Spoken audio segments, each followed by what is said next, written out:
Hello again. On today, I'd like to talk a little bit about a topic that came up in discussion with some friends of mine, and it was if dogs could talk. If the dog could talk, what would he tell you, the human? And so I picked my top three, right? And number one, number one is no, actually, let's go uh, from three to one. So, number three would be, would you please stop saying no? Would you please, if dogs could talk, he'd probably tell you, would you please stop saying no? And let me elaborate. Oftentimes, we anticipate what the dog is going to do. However, our anticipation wasn't accurate. I thought the dog was about to pick up something off the ground, but instead he just sniffed it and kept walking. At the moment he went to sniff it, I say, no. And the dog carries on, and I believe that um, I corrected or managed my dog's behavior.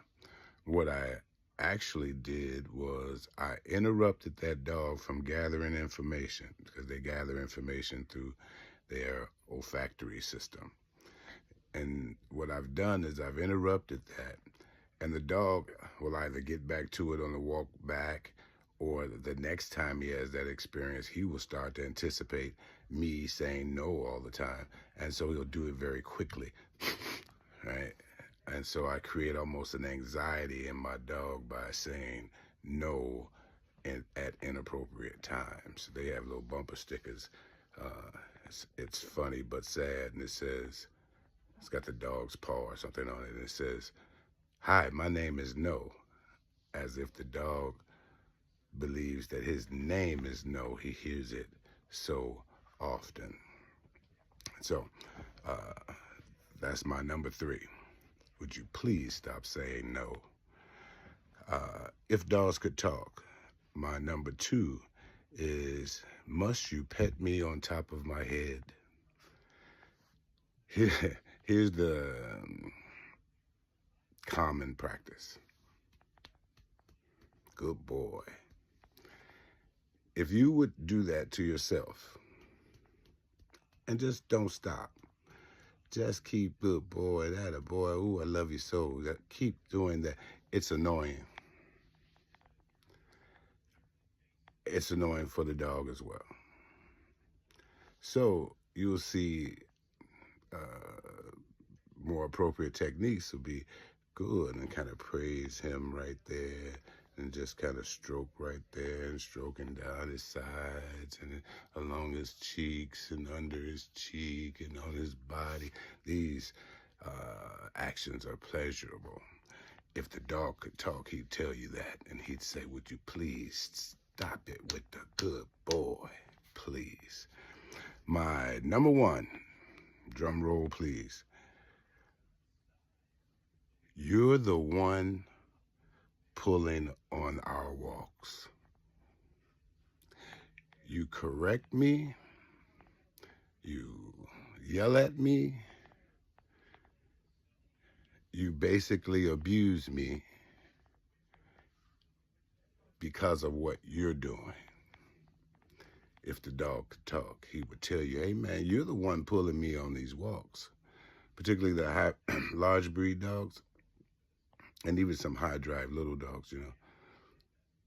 The natural response is to roll that leash up in your hand and hold back on that dog. In your mind, this is control. In the dog's mind, it's opposition reflex. In the dog's mind, it's opposition reflex. The way the dog's brain is designed when they feel the force, they will go in the opposite direction of the force. They're not thinking. There's no logic behind instinct. It's all reaction. So they will, when you pull back on that leash, they lean forward into the harness or the collar, what have you. They lean forward against that pressure. And this is the way you teach weight pull dogs, competition dogs, sled dogs. This is the way you actually teach to pull. Therefore, I call it accidental conflict. You now invariably are teaching your dog to pull, and when it does, you correct it, yell at it, scold it. And therefore, this is, in my opinion, borderline abusive.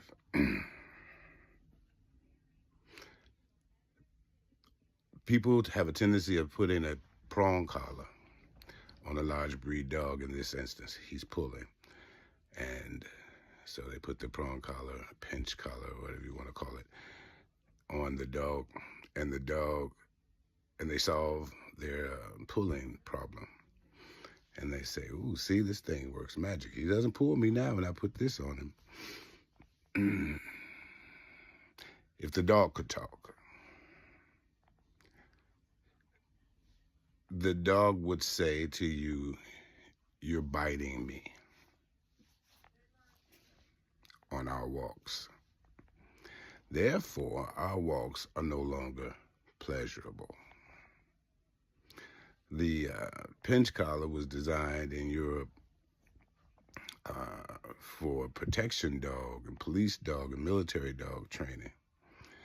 The collar is designed to simulate teeth biting into the dog's neck, sending the dog into a defensive state of mind during protection training, right?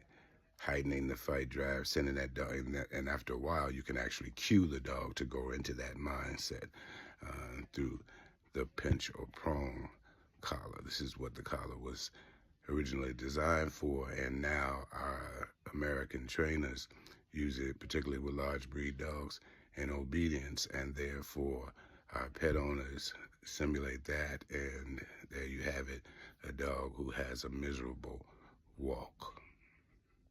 So, if dogs can talk, don't forget those points when you interact with your dog today and the upcoming days, right? Just understand him, and your relationship will be better. I promise you. Have a good one.